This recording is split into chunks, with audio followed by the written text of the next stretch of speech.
ಇನ್ನು ಬೆಂಗಳೂರು ಏರ್ಪೋರ್ಟ್ ನಲ್ಲಿ ಪ್ರಯಾಣಿಕರ ಕ್ಯೂ ಇದೆ. ಕಾರಣ ಕ್ಯಾಬ್ಗಾಗಿ ಕಾಯ್ತಾ ಇದ್ದಾರೆ ಪ್ರಯಾಣಿಕರು. ಕಾದು ಕಾದು ಸುಸ್ತಾಗಿದ್ದಾರೆ. ಒಂದು ಕ್ಯಾಬ್ಗಾಗಿ 1 ಗಂಟೆ ಕಾಯಬೇಕಾದಂತ ಪರಿಸ್ಥಿತಿ ಇದೆ ಪ್ರಯಾಣಿಕರಿಗೆ. ಟರ್ಮಿನಲ್ ಉದ್ದಕ್ಕೂ ಕೂಡ ಪ್ರಯಾಣಿಕರು ಕ್ಯೂ ನಿಂತಿದ್ದಾರೆ. ಕ್ಯಾಬ್ಗಳಿಗೆ ಬೇಡಿಕೆ ಹೆಚ್ಚಾದಂತಹ ಹಿನ್ನೆಲೆ ಈ ಪರದಾಟ. ಕ್ಯಾಬ್ ಸಿಗದೇ ಇದ್ದಿದ್ದಕ್ಕೆ ಪ್ರಯಾಣಿಕರು ಆಕ್ರೋಶವನ್ನ ಹೊರಹಾಕ್ತಾ ಇದ್ದಾರೆ. ತಮ್ಮ ಕೆಲಸಗಳಿಗೆ ಹೋಗೋದಕ್ಕಾಗದೇನೆ ಪರದಾಡಬೇಕಾದಂತ ಪರಿಸ್ಥಿತಿ ಏರ್ಪೋರ್ಟ್ನಲ್ಲಿ. ಹೆಚ್ಚುವರಿ ಕ್ಯಾಬ್ ವ್ಯವಸ್ಥೆಯನ್ನ ಮಾಡೋದಕ್ಕೆ ಅಧಿಕಾರಿಗಳು ಚಿಂತನೆಯನ್ನ ಕೂಡ ಮಾಡ್ತಾ ಇದ್ದಾರೆ. ಕ್ಯಾಬ್ ಸಿಗ್ಲಿಲ್ಲ, ಹಾಗಾಗಿ ಪ್ರಯಾಣಿಕರು ಪರದಾಡಬೇಕಾದಂತ ಪರಿಸ್ಥಿತಿ. ಜೊತೆಗೆ ಒಂದು ಕ್ಯಾಬ್ ಸಿಗೋದಕ್ಕೆ 1 ಗಂಟೆಗೂ ಹೆಚ್ಚು ಕಾಲ ಇಲ್ಲಿ ಕಾಯಬೇಕು ಅಂತ ಸ್ಥಿತಿ ಇದೆ. ನೀವು ನೋಡ್ತಾ ಇದ್ದೀರಾ, ಇದು ಏರ್ಪೋರ್ಟ್ನ ದೃಶ್ಯ. ಎಷ್ಟು ಉದ್ದದವರೆಗೂ ಲೈನ್ ಇದೆ ನೋಡಿ. ಈ ಬಗ್ಗೆ ಡೀಟೇಲ್ಸ್ ಅನ್ನ ಪಡೆದುಕೊಳ್ತಾ ಹೋಗ್ತೀನಿ. ಪ್ರತಿನಿಧಿ ನವೀನ್ ಸಂಪರ್ಕದಲ್ಲಿದ್ದಾರೆ.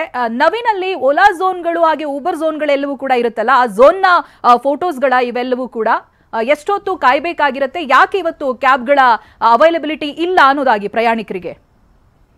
ಖಂಡಿತ ಚೈತ್ರ, ಈಗಾಗಲೇ ಕೆಂಪೇಗೌಡ ಅಂತಾರಾಷ್ಟ್ರೀಯ ವಿಮಾನ ನಿಲ್ದಾಣಕ್ಕೆ ಏನು ಅಧಿಕವಾಗಿ ಪ್ರಯಾಣಿಕರ ಸಂಚಾರ ಮಾಡ್ತಾ ಇರತಕ್ಕಂಥ ಹಿನ್ನೆಲೆಯಲ್ಲಿ ವೀಕೆಂಡ್, ಅದಕ್ಕೂ ಪ್ರಮುಖ ವೀಕೆಂಡ್ಗಳು ಬಂದ್ರೆ ಸಾಕಷ್ಟು ಸಂಖ್ಯೆಯ ಪ್ರಯಾಣಿಕರು ಹೆಚ್ಚಾಗ್ತಾ ಇದ್ದಾರೆ. ಈ ಹೆಚ್ಚಾಗ್ತಿರ್ತಕ್ಕಂಥ ಪ್ರಯಾಣಿಕರ ಒತ್ತಡವನ್ನು ತಡೆಯೋದಕ್ಕೆ ಸಾಕಷ್ಟು ಅರ್ಥಾಸವನ್ನೇ ಕೊಡಬೇಕಾದ ಪರಿಸ್ಥಿತಿ ಏರ್ಪೋರ್ಟ್ ಆಡಳಿತ ಸಿಬ್ಬಂದಿಗೂ ಮತ್ತು ಪ್ರಯಾಣಿಕರಿಗೂ ಸಹ ಆಗ್ತಾ ಇರ್ತಕ್ಕಂಥದ್ದು. ಯಾಕಂದ್ರೆ ವೀಕೆಂಡ್ ನಲ್ಲಿ ಹೆಚ್ಚುವರಿ ಪ್ರಯಾಣ ಮಾಡ್ತಾ ಇರ್ತಕ್ಕಂಥ ಹಿನ್ನೆಲೆಯಲ್ಲಿ ಉದ್ದೇಶವಾಗಿ ಫ್ಲೈಟ್ ಸಹ ಹೆಚ್ಚಿನ ಸಂಖ್ಯೆಯಲ್ಲಿ 2 ಟರ್ಮಿನಲ್ ಬರ್ತಾ ಇದೆ. ಆದ್ರೆ 2 ಟರ್ಮಿನಲ್ಗೆ ಹೋಲಿಕೆ ಮಾಡ್ಕೊಂಡ್ರೆ ಆ ಟ್ಯಾಕ್ಸಿಗಳ ಸಂಖ್ಯೆ ಸಹ ಸ್ವಲ್ಪ ಕಡಿಮೆ ಆಗಿದೆ ಅಂತ ಹೇಳಲಾಗುತ್ತೆ. ಜೊತೆಗೆ ಆ ವೀಕೆಂಡ್ ನಲ್ಲಿ ಸಂಜೆ ವೇಳೆ ಒಂದು ಪೀಕ್ ಅವರ್ ನಲ್ಲಿ ಟ್ರಾಫಿಕ್ ಜಾಮ್ ಹೆಚ್ಚಾಗಿರ್ತಕ್ಕಂಥ ಹಿನ್ನೆಲೆಯಲ್ಲಿ ಪಾರ್ಕಿಂಗ್ ಪಾಯಿಂಟ್ ಗಳಿಂದ ಏನೊಂದು ಪಿಕಪ್ ಪಾಯಿಂಟ್ ಗಳಿಗೆ ಬರೋದಂತ ವಾಹನಗಳು, ಟ್ಯಾಕ್ಸಿಗಳು ತುಂಬಾ ತಡ ಆಗ್ತಾ ಇದೆ. ಹೀಗಾಗಿ ಆ ಒಂದು ಅರ್ಧ ಗಂಟೆಗೂ ಹೆಚ್ಚು ಸಮಯ ಪ್ರಯಾಣಿಕರು ಆ ಟ್ಯಾಕ್ಸಿಯಾಗಿ ಲೈನ್ ನಲ್ಲಿ ನಿಲ್ಲುವಂತ ಪರಿಸ್ಥಿತಿ ನಿರ್ಮಾಣವಾಗಿದೆ. ಇದನ್ನ ನಿಭಾಯಿಸೋಕೆ ಏರ್ಪೋರ್ಟ್ ಆಡಳಿತ ಮಂಡಳಿ ಒಂದು ರೀತಿ ವಿಫಲವಾಗಿದೆ ಅಂತಾನೆ ಹೇಳ್ಬೋದು.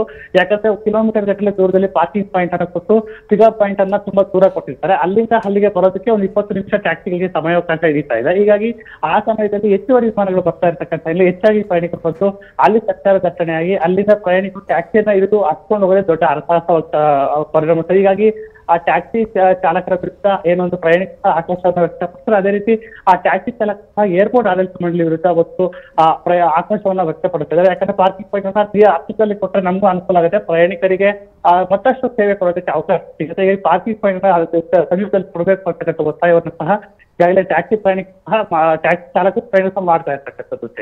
ಓಕೆ, ಥ್ಯಾಂಕ್ ಯು ನವೀನ್ ಮಾಹಿತಿಗಾಗಿ.